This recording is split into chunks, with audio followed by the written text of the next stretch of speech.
Niños autistas, ¿cómo los perciben en casa y cómo los percibimos en la terapia?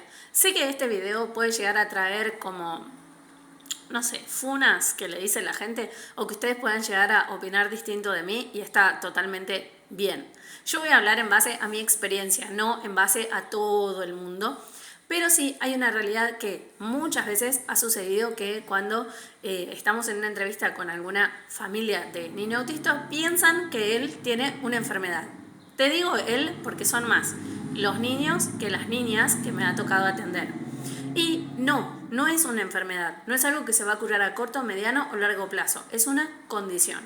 Cuando hablamos del lenguaje, o en mi caso la fonoaudiología, es necesario explicarle a estas familias que ese niño va a adquirir el lenguaje en la medida que tenga estimulación, prerequisitos del lenguaje que son juegos, atención, memoria, conservar y entender las rutinas o los juegos o las órdenes que les demos, y en base a todo eso va a empezar a construir su lenguaje.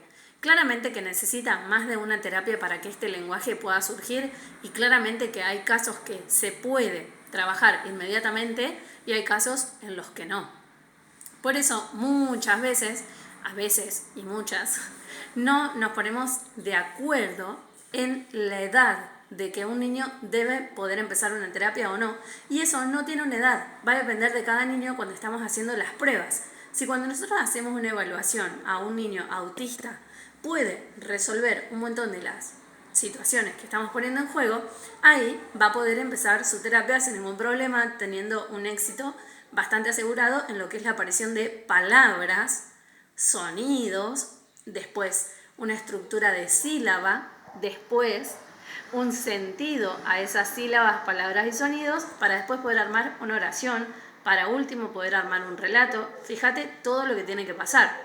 Esta explicación hoy la estoy dando porque surge un montón de veces esta situación de que las familias ven en otras terapias, por ejemplo, terapia ocupacional, en psicopedagogía, en cosas que no lleva la palabra hablada, algunos avances, entonces muchas veces piensan que, bueno, entra, hace un poco de terapia, listo, sale hablando.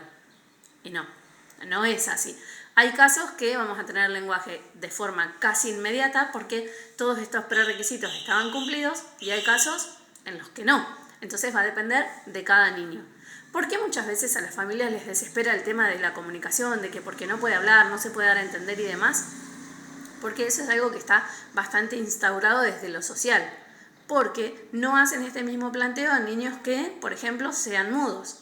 ¿Y cómo se comunican esos niños? Porque también son chiquitos, porque también se tienen que dar a conocer. Cuando son niños sordomudos, que tampoco acceden al lenguaje, ¿qué está pasando ahí? Entonces fíjate cómo se plantea el tema desde el autismo como una enfermedad o un problema, cuando no, es una condición. Entonces, todo esto hay que tener en cuenta a la hora de empezar a hacer las terapias y de empezar a ver. Es muy importante que la familia vaya como predispuesta a lo que hay que trabajar en casa, porque no es meramente la sesión y me voy, y por otro lado a hacer algunos cambios en lo que son por así decirlo, los límites. No es retos, sino límites. Hasta acá sí, hasta acá no. Porque muchas veces confunden los berrinches con crisis y en vez de hacerle un bien al niño, le generan un mal mayor.